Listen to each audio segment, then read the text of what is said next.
E hoje teve coletiva em Belo Horizonte para falar sobre o cenário da pandemia na cidade e o que passa a ser adotado a partir de agora. Muitas cidades têm adotado medidas mais restritivas para conter o avanço da Ômicron. Eu volto a conversar agora com os nossos correspondentes.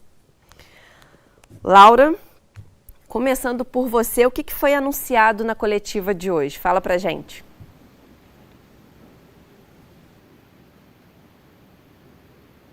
Sula, nessa coletiva de imprensa com o prefeito Alexandre Calil, também o secretário municipal de saúde Jackson Machado, a prefeitura de Belo Horizonte anunciou algumas restrições para tentar segurar um pouquinho o avanço do coronavírus, principalmente da variante Ômicron, nesse momento.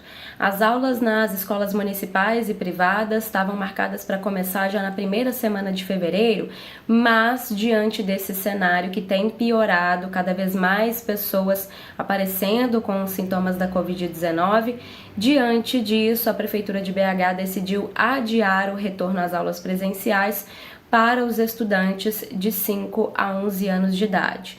Então, esse grupo dessa faixa etária vai começar as aulas só no dia 14 de fevereiro, aqui em Belo Horizonte, nas escolas municipais e privadas. Eu fiz contato com o Sindicato das Escolas Particulares do Estado de Minas Gerais e a entidade disse que ainda vai esperar a publicação oficial do decreto com todas as regras direitinho sobre esse adiamento para poder se manifestar oficialmente. Mas nesse primeiro momento o anúncio da Prefeitura é esse. Aulas que começariam na primeira semana de fevereiro foram adiadas para a segunda semana, no caso dos estudantes de 5 a 11 anos de idade.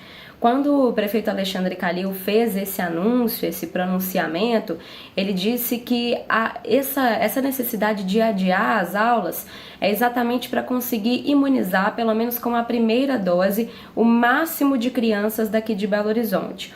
Até então, a Prefeitura de BH tinha convocado somente as crianças até 10 anos de idade para serem imunizadas contra a Covid-19. Isso porque não tinha imunizantes suficientes para conseguir vacinar todas as crianças de 5 até 11 anos. Aos poucos estão chegando mais doses e aí a Prefeitura está anunciando novas datas para imunizar os mais novos. Já tem data, por exemplo, para as crianças de 9 anos de idade. Você que é pai responsável pelos pequenos, vá no site da Prefeitura de Belo Horizonte e verifique qual é a data que o seu filho, seu sobrinho, afilhado, seja o que for, qual é a data que eles podem ser vacinados já aqui em Belo Horizonte, porque as doses vão chegando aos poucos para a Secretaria Municipal de Saúde e aí o município vai liberando datas para imunizar as faixas etárias mais baixas, né? A gente ainda não chegou nos 5 anos de idade, que são os mais jovens autorizados a receberem a vacina contra a Covid-19. Mas então, nessa coletiva de imprensa foi anunciado esse adiamento do retorno às aulas presenciais.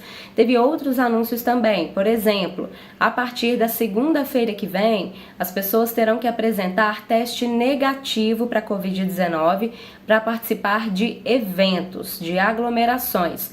Isso vai valer, por exemplo, para o jogo entre Brasil e Paraguai, Brasil e Paraguai, que vai acontecer no dia 3 de fevereiro no Mineirão. Essa partida, então, para quem for participar, tem que levar comprovante de vacinação contra a Covid-19, que é algo que já estava previsto, e também o comprovante de teste negativo para a Covid-19.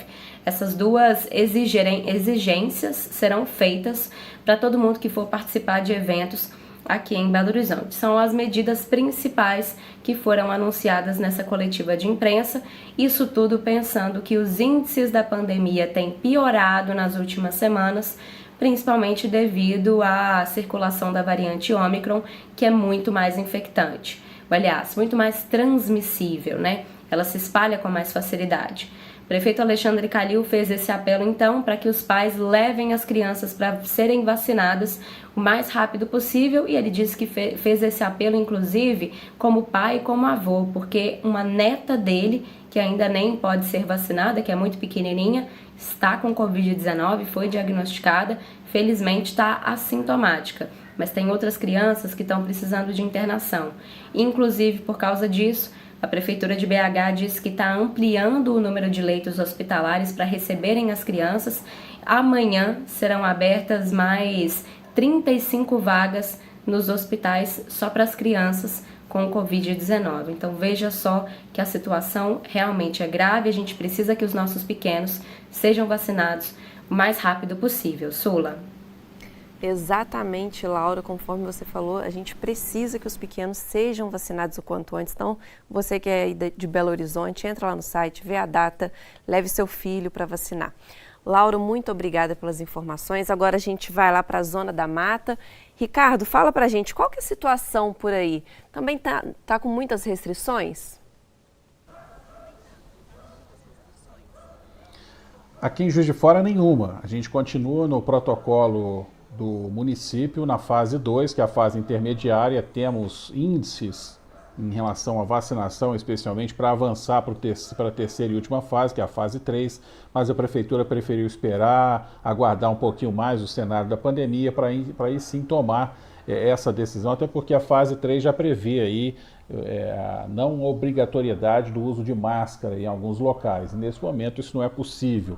Então preferiu segurar um pouco para tomar essa decisão mais para frente e de qualquer maneira esperar também como é que ficará aí o cenário da pandemia diante do avanço da Ômicron e também dos casos positivados na cidade. Nesse momento temos aí um protocolo que prevê praticamente o funcionamento de quase tudo, né? Praticamente tudo de uma forma geral, com restrições apenas ligadas ao protocolo sanitário que a gente está vivendo aí, reconhecendo ele desde 2020. Agora, o que a gente tem aqui é uma discussão em relação ao carnaval. O carnaval ele não vai acontecer na Zona da Mata, as cidades já definiram, os prefeitos também. O que se tem aqui em Juiz de Fora é a questão de festas privadas durante o carnaval, em locais fechados, em locais promovidos aí por particulares. Isso ainda não há uma definição, a Prefeitura vai seguir o protocolo atual, mas até lá ela fará uma avaliação para ver se viabiliza ou não essas festas ou se vai proibir diante do cenário que poderemos ver mais para frente. Bom, o que temos são cidades da região tomando medidas restritivas. Leopoldina mesmo fez isso ontem, o prefeito anunciou aí o fechamento de atividades por volta de 11h da noite e o retorno só no dia seguinte. Enfim, as prefeituras têm tentado se adequar aí ao momento da pandemia e segurando um pouco as atividades para que os casos possam diminuir um pouco e principalmente desafogar o atendimento nos hospitais. E os hospitais, no caso o Hospital de Leopoldina, que é a Casa de Caridade, está com a lotação quase que máxima e aí já começa a preocupar o município porque os pacientes passam a ser transferidos para outros locais. Cataguases, que fica ali perto, além Paraíba e até mesmo Juiz de Fora. Aqui em Juiz de Fora tivemos no boletim de ontem à noite 4 mortes nas últimas 24 horas. Estou aguardando o posicionamento da Vigilância Sanitária para detalhar melhor essas mortes que foram registradas no novo boletim e óbitos que não aconteciam desde a quinta-feira passada. Então, assim que a gente tiver essas informações, a gente traz aqui para o telespectador da Diversa entender um pouquinho melhor esse cenário, especialmente aqui em Juiz de Fora. Sulamita. Com certeza, Ricardo, sobre essa situação também dos óbitos, a gente segue acompanhando e sempre atualizando você, telespectador. Ricardo, obrigada pela sua participação. Agora, lá no Campo das Vertentes, Sabrina, fala pra gente, e por aí, como é que está essa situação?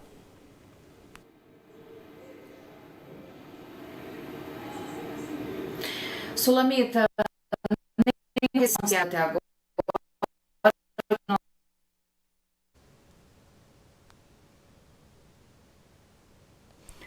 Bom, a gente teve uma pequena interrupção no sinal da Sabrina. Já está voltando. Vamos lá, Sabrina.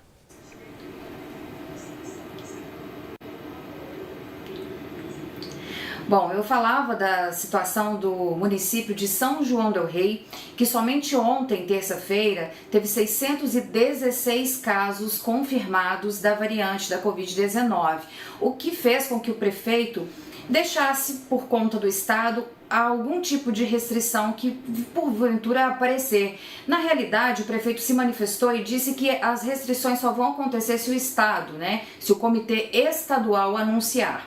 É alarmante o número de casos, esse aumento, e inclusive em Tiradentes, viu, Sulamita, que nós tivemos em Tiradentes a média móvel anunciada que saiu de 2,71 casos para 27,14. Isso é desde o início do ano. A gente está no finalzinho de janeiro, porém os números são alarmantes. Agora, eu recebi há poucos minutos, uma notícia do vice-prefeito de Barroso, que anunciou uma operação que foi feita, na realidade, com a Polícia Militar e com a Prefeitura de Barroso. Sulamita, foram detidos alguns autores, algumas pessoas, inclusive, realizando uma festa em um sítio nesta tarde.